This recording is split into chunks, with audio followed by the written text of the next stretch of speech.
Which Christian-made fantastical novels won big at the 2020 Realm Awards hosted at the Realm Makers Conference just this past weekend? Also, guess who's coming to dinner at the 2021 Realm Makers Conference, hosted, pandemic approval pending, again in St. Louis, Missouri? Here is a hint. He is known for angels and demons, and perhaps more fascinatingly, he's the creator of fictional characters that feel real enough for reality, yet robust enough for fiction. That answer and all those amazing novels that won big, coming up.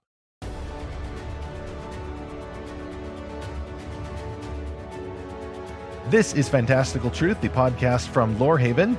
On this podcast, we find truth in fantastic stories, finding the best of Christian fantasy, science fiction, and beyond, and we apply their real truth to the real world that our Creator and Savior Jesus Christ calls us to serve. I am E. Stephen Burnett, and I'm the publisher of Lorehaven.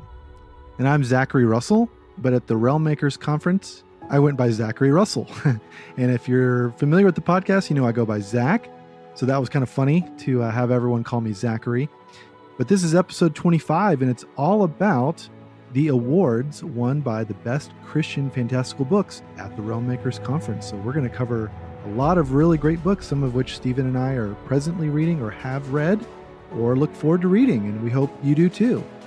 Zach, I actually came here for the Myths About Narnia Part 2 podcast. We started that series last week, and oh yes, actually, because of conference-itis, that syndrome that gets into your head even when the conference is virtual and you're safe from that other popular virus, we split that episode into two and then realized, oh, hold on, wait a minute. We have to cover this conference. We have to discuss it a little bit. It is not just a writer's conference. This is increasingly the place from which we are getting all of these amazing titles that we're exploring in Fantastical Truth. The Christian fantastical novelists are being found, recruited, equipped, trained, and often signed, sealed, and delivered by publishers at a conference like this. And it is the leading locale of Christian-made fantastical training in the world, really. This is the only conference that does what they do. You can go to other writers' conferences and get fantasy, and you can go to other Christian conferences and get fiction. But Realm Makers is the only place where they all come together at one big event. This is such a wonderful conference.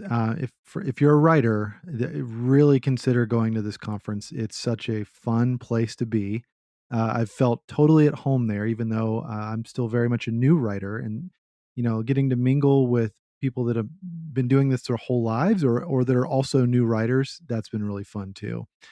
So, Stephen, tell me and our audience who the guest speaker at next year's Realm Makers Conference is going to be.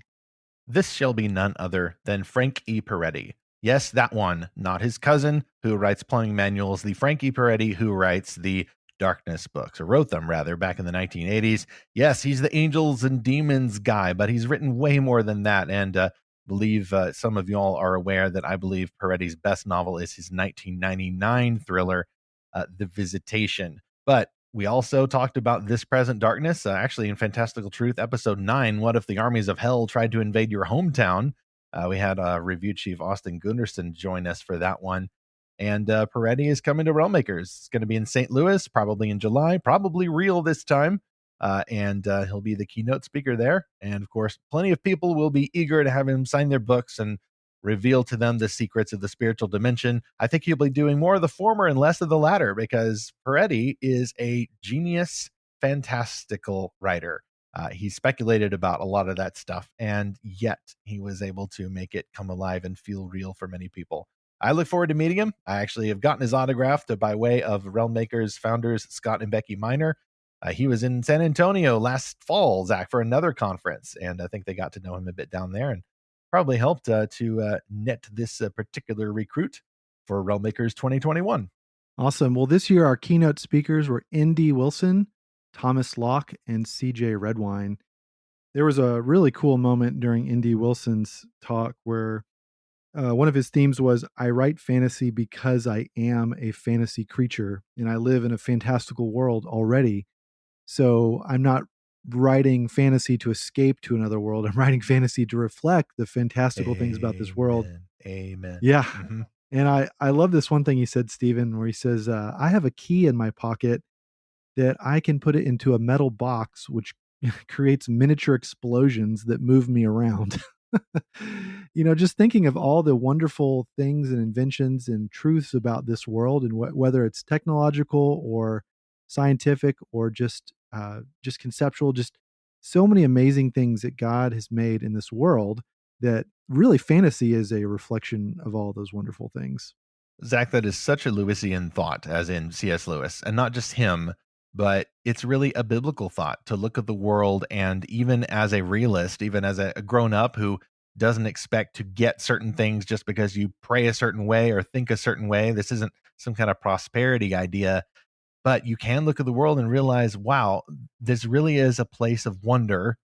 And not only human technology, but just the way that God has made the universe. Like, I was thinking earlier about some of the things that Wilson was saying, and realizing that those make me feel really good. You get this little emotional feedback, this thrill, not only to go to a conference or a big Christian event, or to stay there and go there virtually, but it gives you these rushes of emotions. And there was this little skeptical, science-y side of me that was saying, "Oh, come on, that's just that's just endorphins. That's just whatever the little brain chemistry is going on. It's, you're trained to thinking that this spiritual stuff is should make you feel good, and so that happens. It's just a feedback loop."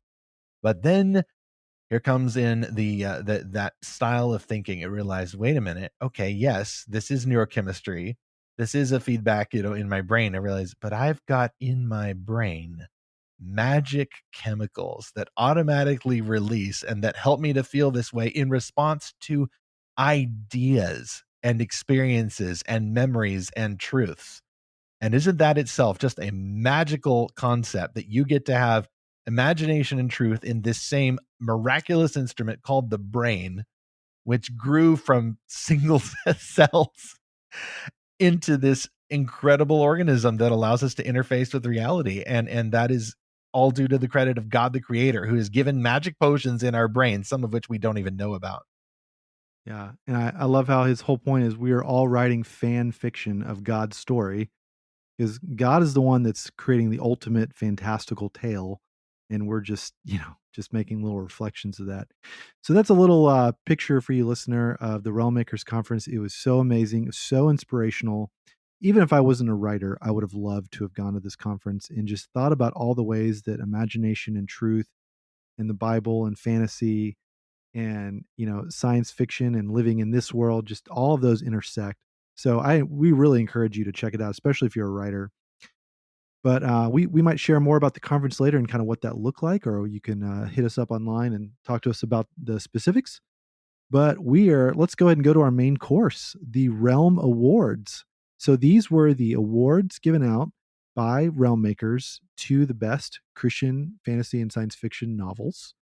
And there are a number of them here in different categories. So our first award we're going to cover is the Alliance Award. And this was chosen by a reader vote. So, Stephen, who won this award? I feel like I'm imitating the actual award ceremony, which, by the way, was hosted publicly. So we may be able to link to that video done over Crowdcast in the show notes. The award winner for the Alliance Award, chosen by readers, was Brand of Light, which is science fiction by Ronnie Kindig from Enclave Publishing. And this novel was actually reviewed in Lorehaven Magazine as part of our Enclave feature story in the fall 2019 issue. In that review, we said, quote, "Kiersey Dragomis was born into a fantasy world. She has the wealthy family and the warrior princess training montages. To her chagrin, she also later faces the arranged marriage, all to benefit her homeworld of Drossero. That was before the massive explosion that, by all accounts, killed her entire family, and before she was snatched away just in time by relatives running a flying machine. For it seems that Drossero is but one world among several in the Tertian Space Coalition, and in fact the only planet whose people reject technology. Such is the genre-blending verse of Ronnie Kindig's space opera opener, Brand of Light. For dedicated hunters, warrior princesses, or soldiers, Brand of Light beckons with complex worlds of potential and at least one lurking entity that promises even more space operatic mystery in the Drosseren saga." You can get the full review of this book, and as well as kind of a parent's guide who it's best for, some things to discern about it, from Lorehaven Magazine at lorehaven.com. Stephen, I got this book a little while ago, and my wife recently dove into it, and she's been reading it at night and just keeps saying, "Why do I read this at night? Then I can't fall asleep. Then I just want to stay up and keep reading." So, Excellent. It's those yeah. magic chemicals in the brain working in her favor. How and marvelous. and the Alliance Award is one of two awards that this book won. So we will talk about that other award in just a minute. But next, let's go to the Parable Award, and this was won by the book for the best cover design. And let's just state the obvious here: we do judge books by their cover. I think that was the joke that was made at the award ceremony, but it's true. When you see a book cover that's just a work of art, and then you see another book that looks like it was drawn in Microsoft Paint, I mean, which one are you going to pick up, right? You're going to pick up the one that looks really cool.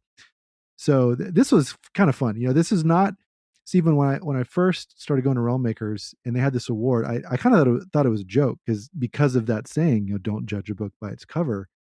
But I've really come to appreciate the artistry of the covers for all these Realm Makers books, because it really reflects something intangible about the story, and it really captures kind of the emotional experience of these stories.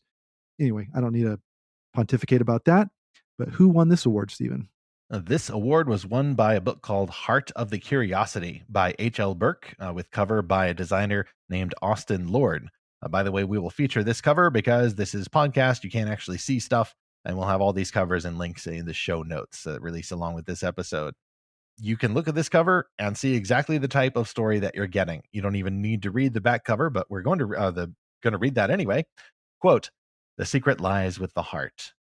Born with a magical knack for manipulating emotions, Leodora's only dream is to ensure her talented little sister dances on the biggest, brightest stage in the Republic. The Curiosity, a grand old theater of tradition and innovation. After escaping a cruel carnival, Leo secures her sister a place in the Curiosity's chorus line and herself a job as a professional audience member, swaying the crowd's mood with her magic. The girls have a home for the first time in their lives. Then a tragic accident darkens the theater. A greedy businessman begins blackmailing Leo, and financial woes threaten to close the show forever. The Curiosity's sole hope lies in a mythical power source hidden beneath the maze-like passages and trapdoors of the theater, the heart. And Leo's only friend, Paxton, nephew of the theater's stage mistress, is the key to finding it. While Leo and Paxton hunt for the heart, the blackmailer's threats loom larger. Mysterious figures, cryptic clues, and deadly traps hinder the search at every turn. If the friends cannot recover the heart in time, Leo and her sister will be cast out of the only home they've ever known, and the final curtain will fall on the Curiosity. Enter a world reminiscent of The Greatest Showman, with a puzzle worthy of Sherlock Holmes and National Treasure in this new steampunk fantasy from H.L. Burke." End quote. That's the complete cover, and you can also find this book linked in the show notes. All right, let's go to the Realm Award for Children's. And Stephen, tell us about this award. This is the children's book, Hello Ninja, from Indy Wilson from HarperCollins. And if you have been on Netflix, and if you have little kids, you may have actually seen the TV show you may have actually seen the TV show that is based on this book. Oh yeah, I actually just looked this up, and so I'm told my kids about it. Hey, it's already got 3 seasons. You can watch this. So I think this is going to be really fun. So tell us more about the story in this. Well, if this award ceremony had been live, as soon as they announced the title, I would have called back the show's catchphrase, where the little boy is about to turn into a ninja, says, "Yes, hello." It's a little bit self-aware. I think they actually put in a little bits there for the older folks who seem to realize that they're watching a preschool kids show and need something for them. But it's not at all cynical. It's a very earnest show that respects imagination and fantasy. I haven't read the book, though. Now I want to get it. The description says, quote, "Are you longing for adventure, mischief? What about sandwiches? Tag along with one sneaky ninja who is happy to share his busy day, but not his lunch, with curious kids everywhere in this rhyming picture book, perfect for fans of the 3 Ninja Pigs and 10 Little Ninjas. Written by best-selling author Nate N.D. Wilson and gorgeously illustrated by newcomer Forrest Dickinson.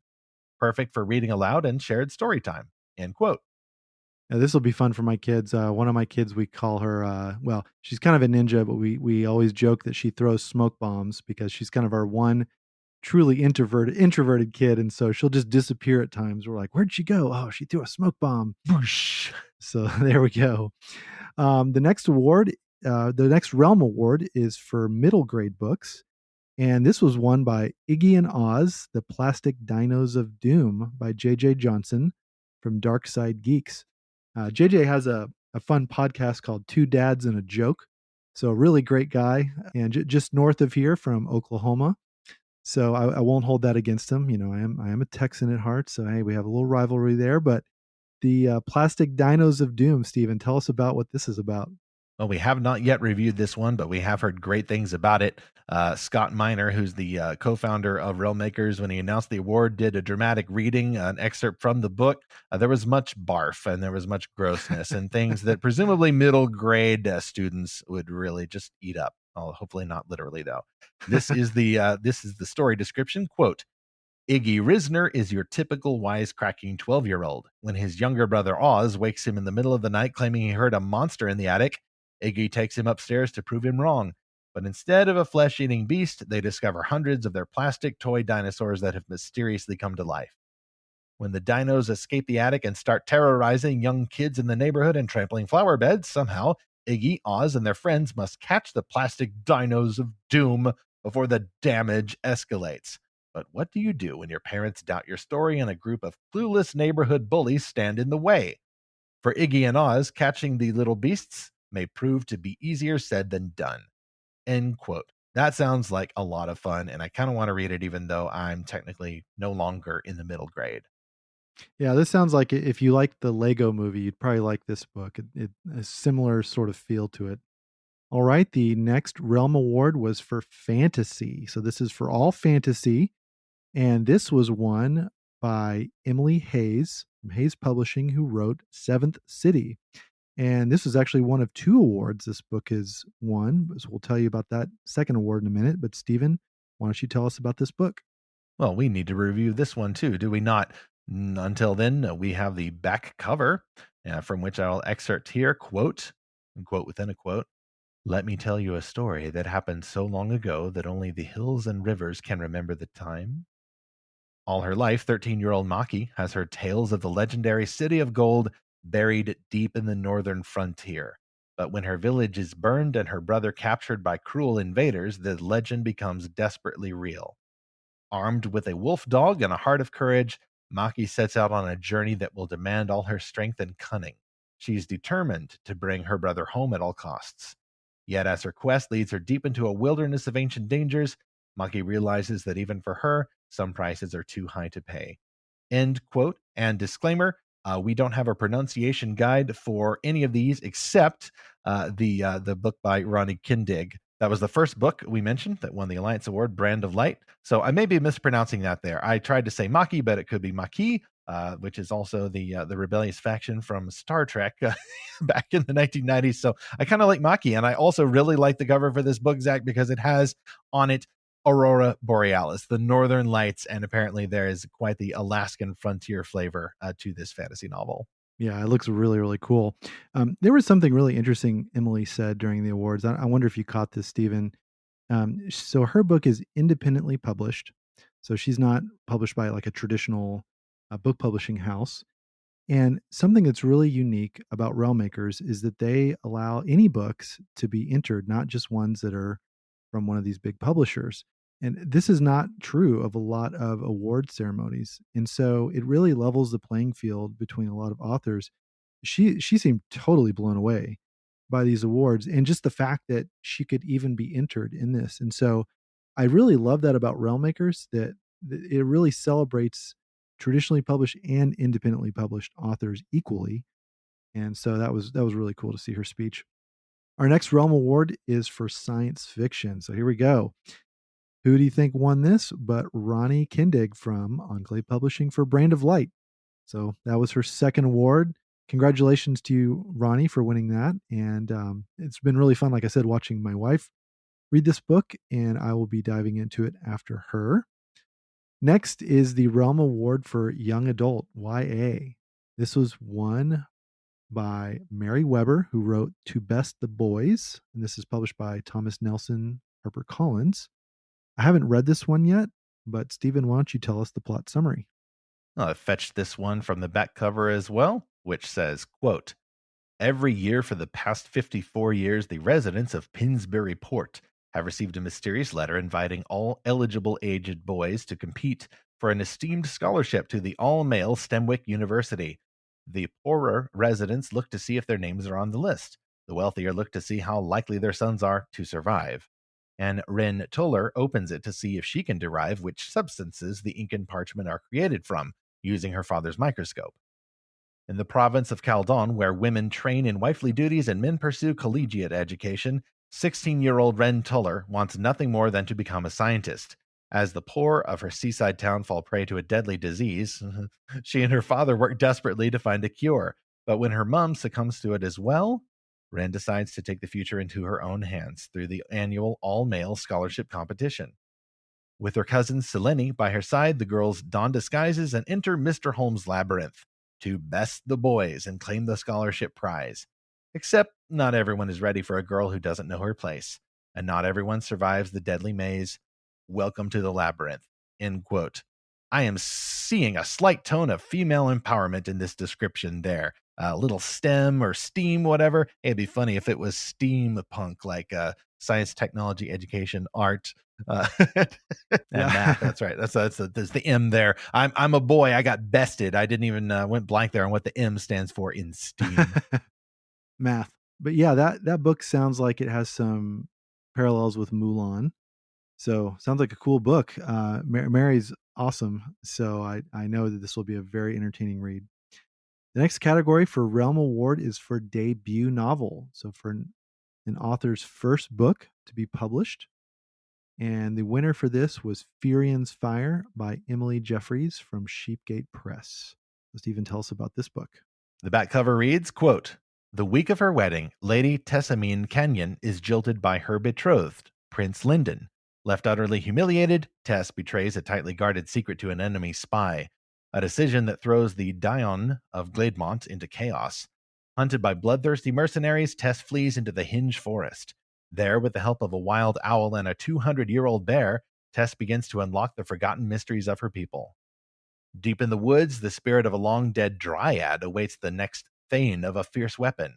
To Tess's amazement, it is she who is called to master the weapon's power and save Glademont from an impending war. When a surprising turn of events reunites Tess with Lyndon, the prince who called off their engagement, Tess must swallow her pride and join forces with him. But even if Tess can rescue her people, will that be enough to forgive her treason? Armed with a fiery magic, Tess is forced to make an impossible choice, one that might seal her fate as the next Thane, but forever extinguish any chance at following her heart. End quote. That sounds really good, and another one that might be gracing my bookshelves pretty soon. Okay, the next Realm Award, and this is a category that might surprise you for a Christian Writers Conference. It's for horror. Dum dum. Yes, but it also says other. So if you're not gonna, you can just say other if you want to. Paranormal or just weird stuff, things that go bump in the night. Yeah. So Stephen, we have talked about one of the books in this series that we're going to tell you about in here a second. But to you, our listener, if you are curious about a Christian perspective of horror, let us know. Maybe that's a topic we could cover in an upcoming episode. October, perhaps. Oh, that'd be very on brand. Just maybe. Well, the winner of this Realm Award is Amish Werewolves of Space by Carrie Neetz from Freeheads Publishing. So we had an excerpt from his other book, Amish Zombies from Space, which is the follow-up to Amish Vampires in Space. So a lot of Amish horror creatures out there. So Stephen, tell us about this book. Some say death comes in threes. For the Amish community of Alabaster, it seems to. They've maintained an uneasy alliance with the Vampirkinder, the altered humans that rescued them from the zombies 7 years ago.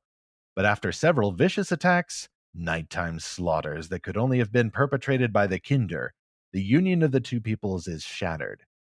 Meanwhile, a resurgent zombie horde and mysterious nightly howls signal doom not only for the Amish but for the entire galaxy. As more and more planets fall, the Raven survivors hunt for a solution. Can they restore the peace, escape the horde, save the galaxy, or is it already too late?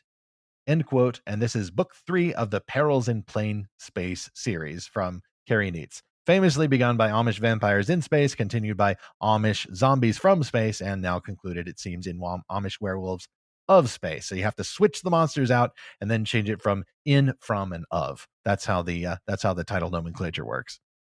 I love the name for the ship, the Raven. That's so perfect. Okay, our second to last category here is for supernatural and paranormal. So this would be, let's see, this would be spiritual warfare kind of books. This would be superhero books. What other kind of books go in this category, Stephen? Just creature stuff that's not technically horror, I would say. Yeah, this is probably the category I know the least about personally, but I do know this author pretty well, Steve Raza. And his book, Mercury on Guard, won this award, and he is independently published. So again, we've got another indie author, which is so cool. Tell us about this book, Stephen.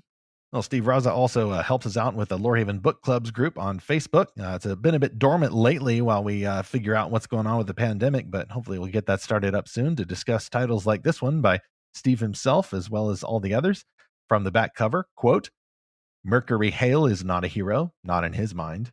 He's happy spending his late night slicing his way through monstrous astral fiends using a weapon imbued with a mysterious power at the behest of the secretive Procyon Foundation.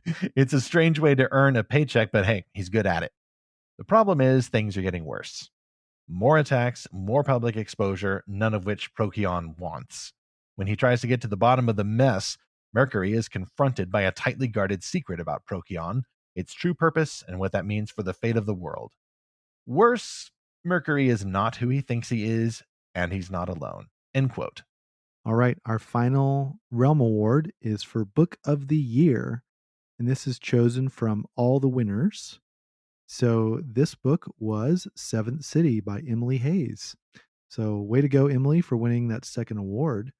And yeah, Stephen, I think this is definitely one that we got to take a close look at from Lorehaven Magazine.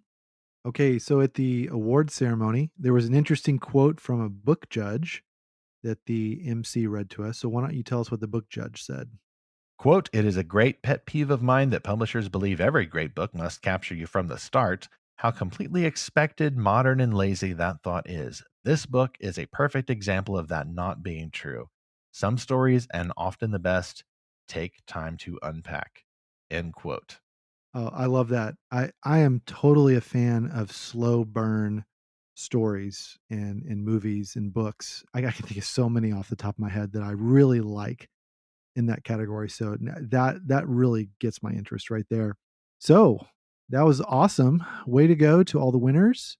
And to you, our listener, we hope that you enjoy one of these books. And if you've already read one, or if you decide to pick one up and want to give us your thoughts about it, please send that in to podcast@lorehaven.com. We would love to know your opinion of these books. Next, let's go to our Fantastic Fans segment, which is going to be a little different today. It's not our usual listener mailbag. This time, we're going to share some feedback from new attendees of the Realm Makers Conference. Yeah, these come from first-time attendees of Realm Makers. I actually reached out to all of them, having had some contact with them over the conference, and actually had appointments with a few of these folks. And I knew that this was their first time coming to the conference. In fact, they may not have been able to attend if the conference had been held in real life. So this ended up being a pro to the con, as it were, thanks to the pandemic. A little bit of a blessing that they got to join us here. All right, so our first quote here is from L.G. McCary, who says, quote, it was a bit of a miracle that I was able to attend Realm Makers 2020. Thank you, Havoc, for that scholarship. It was an incredible experience. I felt old trying to figure out Discord, but it turned out to be such a blessing. Video chat in the mermaid room was definitely better than sitting in a socially distanced circle and wearing uncomfortable masks for hours, trying to find a way to socialize safely. Best of all, I still got to celebrate with new friends when good things happened. That's one of the best parts of conferences, comforting each other through failures, celebrating victories together. Realmies are the best at both. I can't wait for next year, and I'm already planning my costume, end quote. Stephen, I want to give just a little bit of commentary about this quote. This resonated so much with me. So first of all, to our listener, this conference, what made it so unique is it wasn't just a Zoom call all day. Zoom was one thing we used, but it was one of three things. So Zoom was for like personal appointments or small group meetings. Crowdcast is what we used for all the live stream teaching. And sometimes there were five things happening at once, and it recorded all of those things. But Discord, like LG mentioned, was our hub. That was like our convention center where we, hung out in the lobby together or had little impromptu video chats together. There was a million things happening on Discord all at once. I consider myself pretty tech savvy, but Discord took a little time for me to get used to, but I know Slack, so it's pretty familiar. But I love this thing that she said at the end about really just the atmosphere of Realmakers, that it's a time to celebrate, mourn together, comfort each other, and really just stick up for one another. Stephen, the more I've dived into the author world, I've noticed this. It's like a lot of artist circles that there's a lot of jealousy, there's a lot of envy, there's a lot of negative things that go with being an artist who's in competition with other artists. But in this Realm Makers community, man, it is so positive. You don't have to worry about how you're going to stack up or compare to other people. It's been so encouraging. I totally love everything she said there.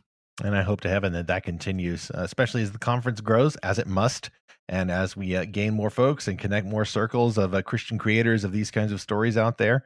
It's going to get bigger, and those temptations may grow, but I hope to Jesus that we can preserve that kind of humility that comes when we are creating stories for his glory and our joy, and not for all these petty rivalries that people can do. But there will be some of those, but hopefully we can postpone that as long as possible.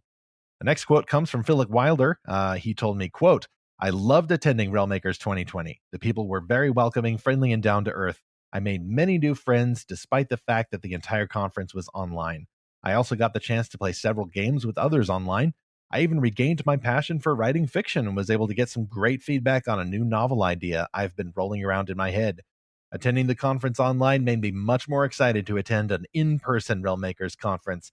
Perhaps one day Corona will stop trolling us all."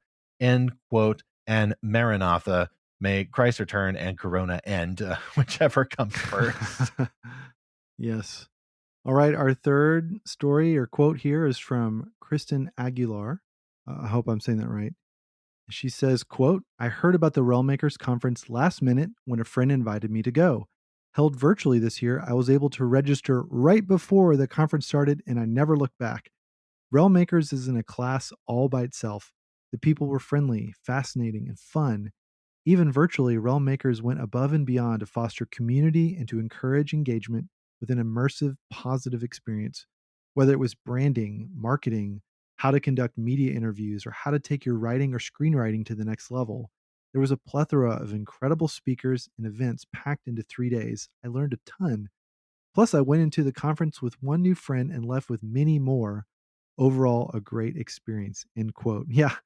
Stephen, what other kind of thing could you do like that? Like, what other conference could you just join like the day before? Because you'd have to fly there, get a hotel, blah blah blah. That was kind of an interesting, hashtag Corona blessing about this whole virtual conference. So I'm so glad for Kristen's experience. That's awesome. Amen. And even though I do yearn for the day when Realmakers or any other conferences can meet again for real, there's one other writers conference for which I'm particularly hoping in November. I hope we can actually have that for real, that some of the threat is passed and that we wouldn't have to wear masks all the time. And yet the virtual conference has plenty of advantages too. I actually explore that some in my speculative faith article that lists these quotes and more. Should have released on Tuesday, July 21st. So head over to lorehaven.com and the Spec Faith tab, the articles tab, actually, and you can see many more of these quotes there.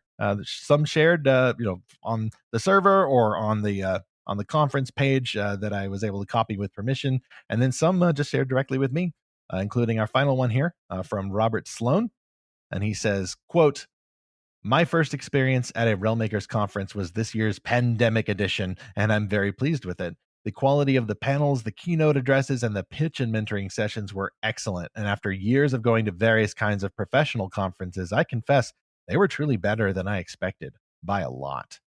Every session had something of substance to offer, with well-prepared presenters and significant opportunities to develop new relationships and networks. The people were very forthcoming and honest, and I've benefited from each one. The technological platform that supported this virtual conference was outstanding. The instructions were clear and I experienced no glitches. I'll definitely be back, end quote. I really enjoyed getting to know him during our mentoring appointment there. Fascinating story he has to share both in real life and the stories that he's putting out there. So hopefully we'll hear more from him. And I hope he'll come for real life to the St. Louis conference featuring Frank E., This Present Darkness, The Visitation, Peretti. All right. Well, to you, our listener, drop us a note about Realmmakers, whether you went and you want to share your thoughts or whether you're curious about going and you have a question that you want to ask. If you scroll down in your podcast app to where it says episode webpage, click that, and that'll take you to our Lorehaven podcast page. And that's where you can leave a comment or a question. And of course, we'll have more about this on Speculative Faith, which is Lorehaven's blog. But we really want to hear from you. So drop us a note there or email us at podcast@lorehaven.com. Next on Fantastical Truth, we will return, Lord willing, to your regularly scheduled program. If anyone showed up for the last 4 of those myths that people have about the Chronicles of Narnia, yes, we will explore those in that next episode of Fantastical Truth.